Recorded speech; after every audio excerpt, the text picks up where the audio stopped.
Hello and जय हिंद। कैसे हैं सारे लोग? उम्मीद है सारे अच्छे से रहे होंगे। एक इंपॉर्टेंट इन्फॉर्मेशन के बारे में मैं आज डिस्कस करने वाला हूं। इन्फॉर्मेशन क्या है, काफ़ी बच्चों की क्वेरी रहती है कि सर हमें सीपीओ का एग्ज़ाम देना है, लेकिन इस बार बड़े कंफ्यूज हैं कि सीपीओ के एग्ज़ाम में क्या मेंस में इसका सिलेबस चेंज होगा। क्योंकि तैयारी का जो एक मूड होता है, या बोल सकते हैं कि एक माइंड मेकअप होता है, वो शुरू से ही होता है कि कौन कौन से चैप्टर हमें पढ़ने हैं, कौन कौन से नहीं पढ़ने। तो इस पे थोड़ा सा एक क्लैरिफाई कर देते हैं, एक छोटी सी रोशनी डाल देते हैं आप लोगों का। हालांकि पता तो आपको भी होगा थोड़ा सा कहीं ना कहीं, फिर भी एक बार इसके बारे में थोड़ा सा डिस्कस कर लेते हैं। देखिए, आप लोग सीजीएल की तैयारी कर रहे हो, 90% बच्चे ऐसे होते हैं जो सीजीएल की तैयारी करते हैं, वो सीपीओ का एग्जाम भी देते हैं। वो अलग बात है, सीपीओ की कट ऑफ थोड़ी सी कम जाती है। कम इसलिए जाती है क्योंकि वो जो फिजिकली स्ट्रांग बच्चे होते हैं, वो बच्चे सीजीएल की तरफ सीपीओ की तरफ जाते हैं, और जो होशियार बच्चे होते हैं वो थोड़े सीजीएल की तरफ जाते हैं। सीजीएल की तरफ ऐसा क्यों होता है? किसी की हाइट नहीं होती, किसी का वेट नहीं होता, फिजिकली थोड़ा सा टफ होता है, तो दौड़ भाग उनसे थोड़ी कम हो पाती है। बाकी का जो गांव देहात का बच्चा जो होता है, कूदने फांदने में, उछलने कूदने में, पढ़ने में थोड़ा सा कमजोर होता है, लेकिन उन सारी चीजों में वो अच्छा होता है। चलिए, तो आइए बहुत ज्यादा समय बर्बाद नहीं करेंगे, पॉइंट टू पॉइंट पे बात करते हैं। सबसे पहले अगर मैं बात करूं तो आपका एमटीएस का सिलेबस चेंज हुआ। एमटीएस में जो था मैथ रीजनिंग, आपका क्वालिफाइंग नेचर का किया।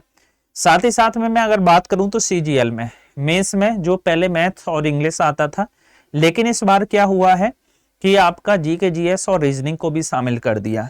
जिस तरीके से पैटर्न चेंज हो रहा है, एक आप नॉर्मल देख भी रहे होगे कि इसको सीईटी के फॉर्मेट में लेके आने वाले हैं।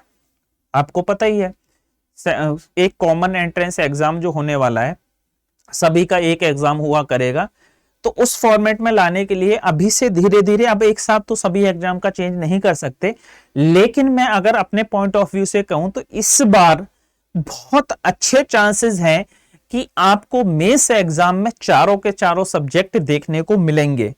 ठीक है, अच्छे चांसेस हैं based on the previous exam pattern, चाहे वो सीजीएल का रहा हो। तो आप जो तैयारी करना उस हिसाब से करना, ऐसा नहीं है सिर्फ इंग्लिश को पढ़ते जाओ। उससे आपको दो फायदे होंगे। पहला फायदा आपको यह होने वाला है कि एक तो सारे एग्जाम की तैयारी होगी। ऐसा नहीं है आप इंग्लिश पढ़ोगे तो सिर्फ सीपीओ ही दे पाओगे, लेकिन सारे सब्जेक्ट पढ़ोगे तो आप सीजीएल भी दे पाओगे। और जितने भी एग्जाम होते हैं उनमें सभी में सारे के सारे सिलेबस में वही चार चीजें आनी है, मैथ, इंग्लिश, रीजनिंग और जीके जीएस। अगर ये चारों अच्छे होंगे तो आप किसी में भी कर लेना, आराम से क्वालिफाई हो जाएंगे। दूसरा, अभी से स्टार्ट कर दो। काफी बच्चे इस कंफ्यूजन में होते हैं, हमारी तैयारी तो अच्छी है, लास्ट स्टेज पे नहीं होता। मैं बार बार इसी चीज को पहले भी मैंने कई बार बोला है। आप लोगों को लग रहा होगा कि मैं ऐसे ही मतलब बोल रहा हूं कि सबको पता है। मैं जानता हूं आप लोगों को बहुत अच्छे से पता है, लेकिन आप लोग इंप्लीमेंट नहीं करते हो ना। आखिरी टाइम पे क्या होगा, अभी से स्टार्ट करोगे ना तो तभी तक बात बन पाएगी। अभी से स्टार्ट कर दो, जानदार जबरदस्त तरीके से लग जाओ, क्वालिफाई हो जाओगे।